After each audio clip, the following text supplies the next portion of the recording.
Friends, Kottigehara ಇನ್ನು ಒಂದೇ 1 ಕಿಲೋಮೀಟ್ರಲ್ಲಿ ಬರುತ್ತೆ. ಅದರಿಂದ ಬಲಕ್ಕೆ ಹೋದರೆ ಚಾರ್ಮುಡಿ ಘಾಟ್ ಸಿಗತ್ತೆ. ಸೊ ಕೊಟ್ಟಿಗೆಹಾರ ಬರೋ ಅಷ್ಟರಲ್ಲಿ ಬಿಸಿಲು ಶುರುವಾಗಿದೆ. ಇಲ್ಲಿ ಮಳೆಯ ವಾತಾವರಣ ಇಲ್ಲ.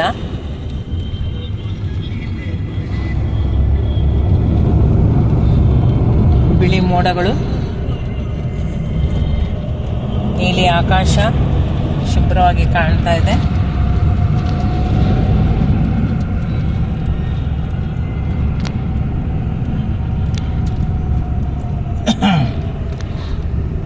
ಫ್ರೆಂಡ್ಸ್, ಕೊಟ್ಟಿಗೆಹಾರ ಬಂತು.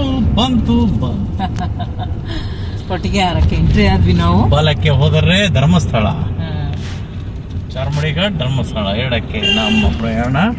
ಯಾಕಂದ್ರೆ ನಾವು ಇವತ್ತು ಮೂಡಿಗೆರೆಯಲ್ಲಿ ಹಾಲ್ಟ್ ಉಳಿಬೇಕು. ಮಾಡ್ತಾ ಇದ್ದೀವಿ.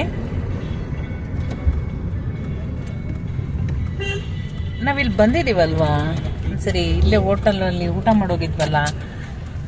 ಬಣ್ಣ ಅವ್ರನ್ನ ಬಂದಾಗಲ ಹೋಗಿದ್ದಷ್ಟೆ. ಇವರು ಸೋಡಾ ಬೇರೆಗಳು ದುಡ್ಡು ಮಾಡೋದು.